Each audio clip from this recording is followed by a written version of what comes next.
তার উপরে দেশের এই অবস্থা, দশের এই অবস্থা, বাংলার এই অবস্থা, সারা পৃথিবীর এই অবস্থা, মানুষ এত চিন্তিত হয়ে পড়েছে।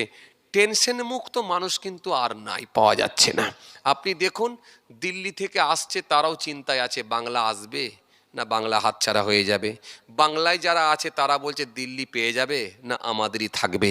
এই যে দেখুন, এত বড় বড় ক্ষমতাবান মানুষগুলো, যাদের সামনে পুলিশ ভ্যান, পেছনে পুলিশ ভ্যান, জি নীল লাল বাতি লাগিয়ে ঘুরে বেড়াচ্ছে, ওরাও কিন্তু টেনশনের মধ্যে আছে, টেনশন মুক্ত নাই।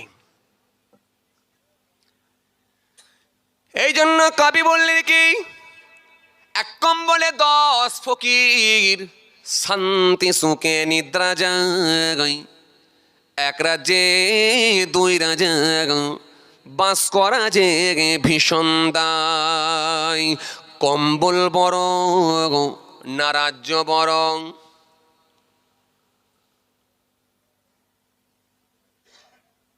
কি বড় হবে চাচা?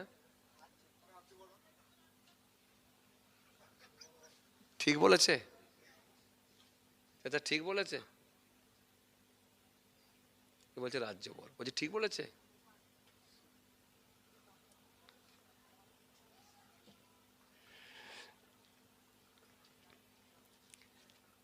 এক রাজা বলেছিল, জি আমার এই এলাকায় 7টা বোকা ধরে নিয়ে আসতে হবে। 7টা বোকা ধরে নিয়ে আসতে পারলে, তাহলে ওই বোকাগুলোকে যদি পায়, তাহলে মন্ত্রী তোমাকে আমি আমার সম্পত্তি বা রাজত্ব থেকে তোমাকে আমি অর্ধেক দিয়ে দেবো। মন্ত্রী বলল ঠিক আছে, চেষ্টায় আছি, 7টা বোকা ধরে নিয়ে আসবো।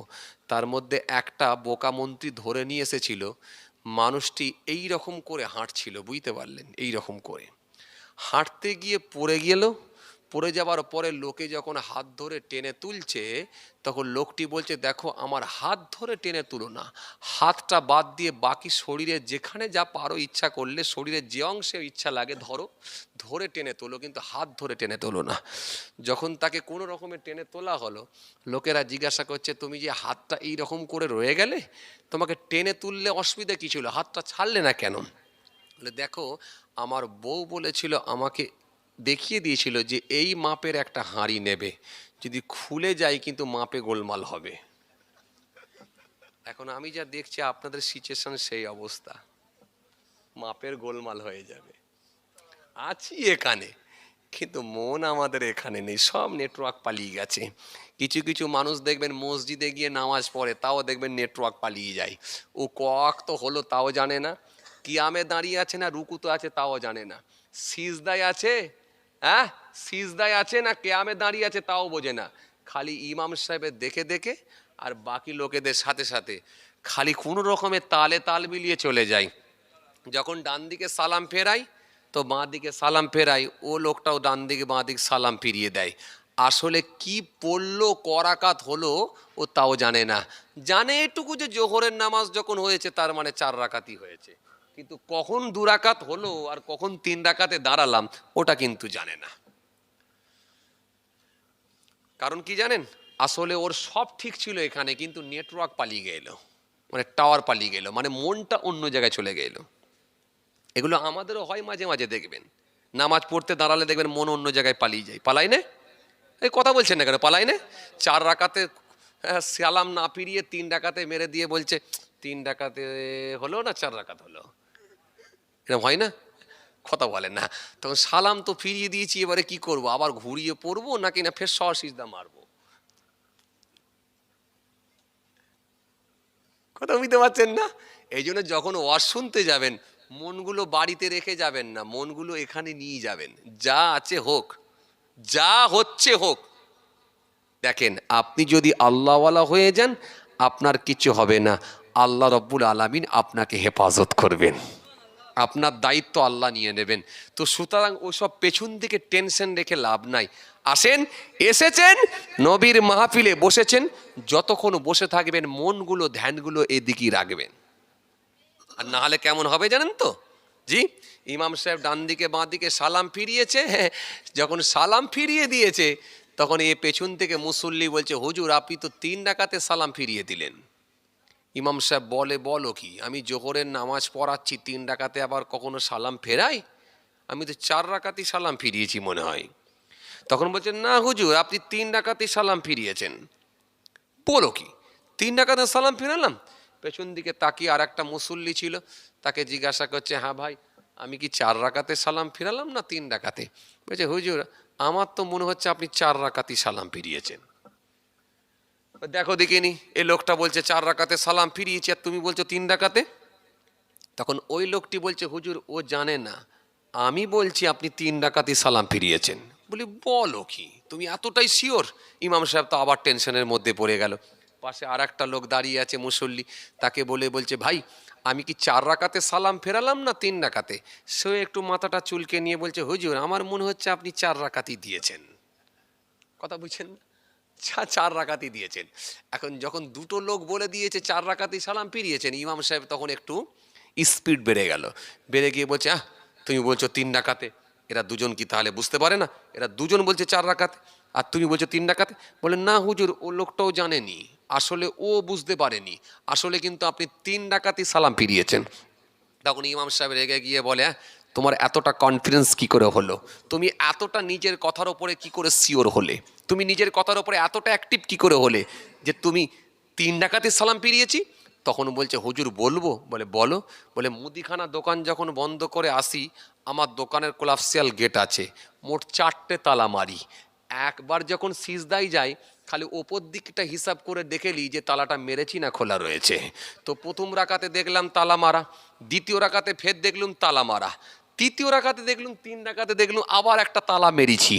এই 3 রাকাত পর্যন্ত যখন পৌঁছালাম, মানে 3টে তালার হিসাব পেলাম, তখনই তো দেখলাম আপনি সালাম ফিরালেন, তার মানে 3টে তালা পেয়েছি, তার মানে 4 নম্বরে পৌঁছাইনি। এখন আমাদের অবস্থা এই হয়ে গেছে। কথা বুঝতে পারছি যে কমিটিও চিন্তিত হয়ে পড়ছে, কি দিলে লোক হবে, কথা বলেন। আর হুজুরও টেনশনের মধ্যে পড়ে যাচ্ছে, কি বললে লোক হবে। জি। আর ক্যামেরাম্যান ভাবছে খালি নতুন নতুন কি বলবে। কথা বুঝতে পারছেন না? যে যার নিয়ে খুব টেনশনের মধ্যে আছে, কথা বুঝতে পারছে। কেউ কিন্তু চিন্তা মুক্ত নয়, সব চিন্তিত। কথা বলেন। এরা তো আজ ধরবে কাল ছাড়বে, কথা বুঝছেন না? এই ধরো আর ছাড়ো, এই চলছে। আসেন, ভুল বুঝবেন না, রাগ করবেন না। নবীর মাহফিলে যখন যাবেন, একটু মনটা ওদিকেই লাগাবেন। বসে বসে 2-4 বার দরুদ শরীফও পড়বেন। পড়লে লস নাই, লাভই আছে।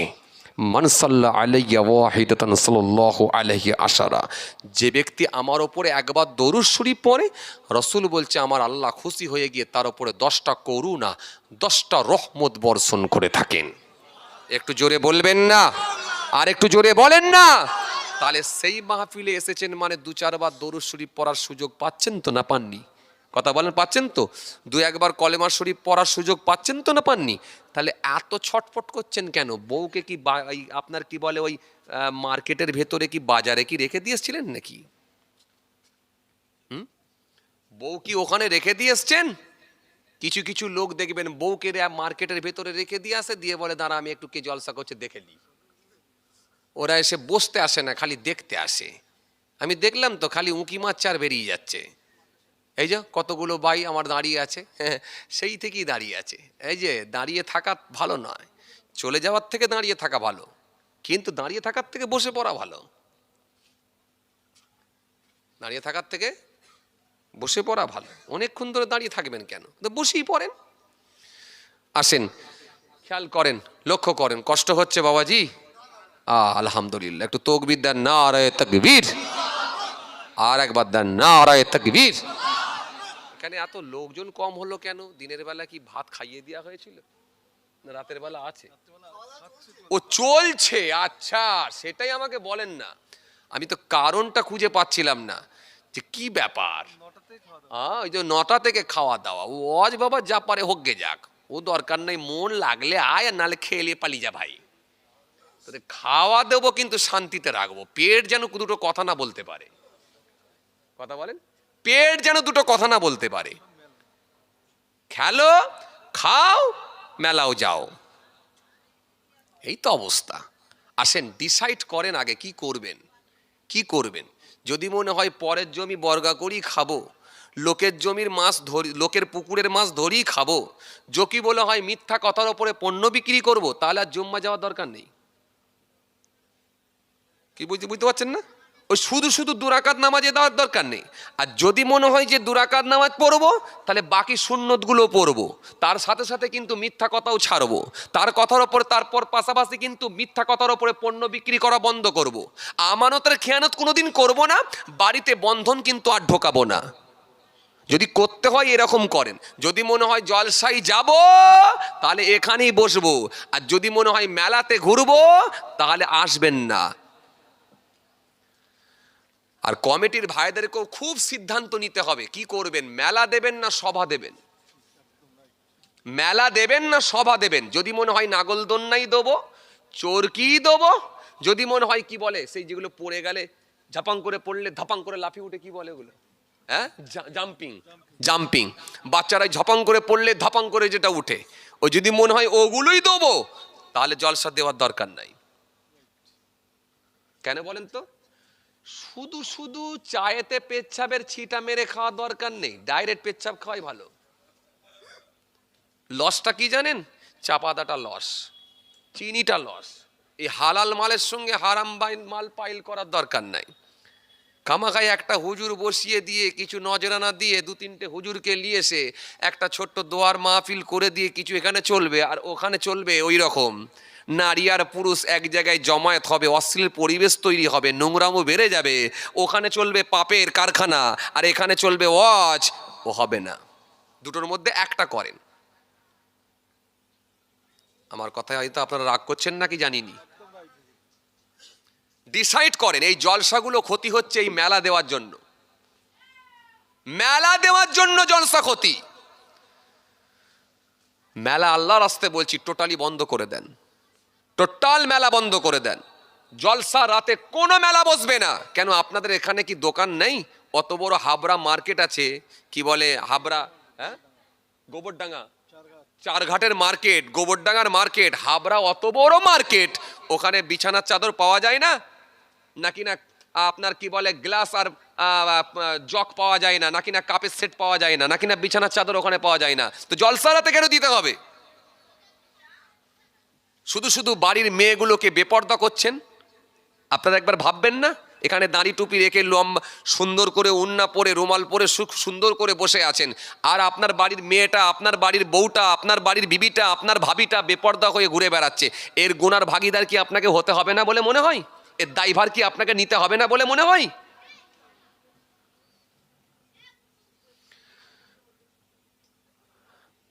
ভাইরা আমার, বন্ধুরা আমার, সাথী মহব্বতের ভাইরা, ভাবুন, নিজেকে ভাবান কোনটা ঠিক কোনটা ভুল। যদি মনে হয় জলসা দেবো, জলসাই দেন। কোরআন হাদিসের কথা কিছু, আল্লাহ রসুলের কথা হোক, সেখানে মানুষ কিছু শুনুক, আর না হলে ওটাই করুন। ওই জন্য শুরুতে একটা কথা বলছিলাম না, মানুষের ভেতর থেকে আল্লাহর ভয় চলে গেছে। কত ওয়াজ হচ্ছে, আপনি বলেন না, কত ওয়াজ হচ্ছে, এরপরও দেখেন মানুষের ভেতরে এখনো দেখেন লোকের বাড়িতে দেখেন এখনো পর্যন্ত বন্ধন ঢুকে বসে আছে, এখনো দেখেন সুদ ঢুকে বসে আছে। সুদ মুক্ত মানুষ হতে আমরা পারিনি। বলেন, কথা বলেন। কোরআন শরীফের মধ্যে আল্লাহ রাব্বুল আলামিন এক জায়গায় নয় একাধিক জায়গায় বলেছেন, একাধিক জায়গায় বলেছেন। কোরআন শরীফের মধ্যে আল্লাহ রাব্বুল আলামিন এক জায়গায় নয় একাধিক জায়গায় বলেছেন, ইয়া আইয়ুহাল্লাযীনা আমানুত্তাকুল্লাহ ওয়া যারু মা বাকিয়া মিনার রিবা ইন কুনতুম মুমিনিন। কোরআন শরীফের মধ্যে আল্লাহ এক জায়গায় নয় একাধিক জায়গায় সুদ সম্পর্কে আয়াত দিয়েছেন। ওয়াহাল্লাল্লাহুল বাইয়্যা ওয়া হাররামা রিবা। কোরআন শরীফের মধ্যে আল্লাহ একাধিক আয়াত দিয়েছেন, এরপরও আমরা সুদ মুক্ত হতে পারলাম না, কারণ আমাদের ভেতর থেকে তো আল্লাহর ভয় পালিয়ে গেছে। বাড়িতে একরকম, বাজারে আর এক রকম, হাটেতে একরকম, মাঠেতে একরকম, জলসায় এলে আবার বড় জুব্বা টুব্বা পরে এসে একবারে মাথায় টুপি টাপা দিয়ে বসে পড়লাম আর এক রকম। আসেন, আর কি বলবো? আর বলার কিছু আছে? হ্যাঁ, আর কি বলবো বলেন? আসেন, যে যার জায়গা সে তার রেডি করতে হবে বাপ, সময় কিন্তু খুব বেশি দিন নয়। হে তরুণিয়া নৌসওয়ান জামাকেরা, হে মাই মুরব্বিয়ানেরা, বাবারা শুনে খেয়ে দিন বাবা, বাবারা জেনে খেয়ে দিন বাবা। কিতাবের মধ্যে পাওয়া যায় যে কথাটা আপনাদের সামনে বলতে বলতে চলে এলাম। সেই ইহুদি মানুষটি বাদশার ছেলের রোগ নিরাময় করার জন্য গেলেন। মনে আছে না ভুলে গেলেন? মনে আছে? কথা বলে না, বলছি মনে আছে? ইহুদি মানুষটি বাদশার বাড়িতে চলে গেলেন। বাদশার বাড়িতে গিয়ে রোগ নিরাময় করতে গেলেন, ছেলেকে সুস্থ করার জন্য গেলেন। কিন্তু অসুস্থ সন্তানের সামনে গিয়ে সেই হাতের লাঠিখানা নিয়ে ওই সন্তানের ওপর প্রহার করতে লাগলেন, মারতে লাগলেন, পেটাতে লাগলেন, মারতে লাগলেন, প্রহার করতে লাগলেন। যখনই মারতে শুরু করা হয়েছে, ওই অসুস্থ ছেলেটি আস্তে আস্তে চোখখানা বন্ধ করে নিল, বলেন মারা গেল। বাদশা রেগে গেল, আর কোনো কথা হবে না, তুমি আমার সন্তানকে মেরে ফেলেছ, পিটিয়ে পিটিয়ে মেরে ফেলেছ, এখন আমি তোমাকে আর ছাড়বো না। আমার সন্তান বেঁচে ছিল, আমার সন্তান দেখছিল, ক্ষীণ স্বরে কথা বলছিল, কিন্তু তুমি পিটিয়ে পিটিয়ে মেরেছ, আমি তোমাকে চাপা ছাড়বো না, শুলিতে চড়াবো। সারা এলাকায় খবর হয়ে গেল তোমাকে কোন শুলিতে চড়ানো হবে। সারা এলাকায় যখন খবর হয়ে গেছে, ওই ইহুদি মানুষটি সেই সময় বলল, ও বাদশা চিন্তিত হবেন না, আমার যদি লাঠিতে কাজ না হয়, এখনো আমার মন্ত্র আছে, মন্ত্র পাঠ করে আপনার ছেলেকে জিন্দা করে দেব।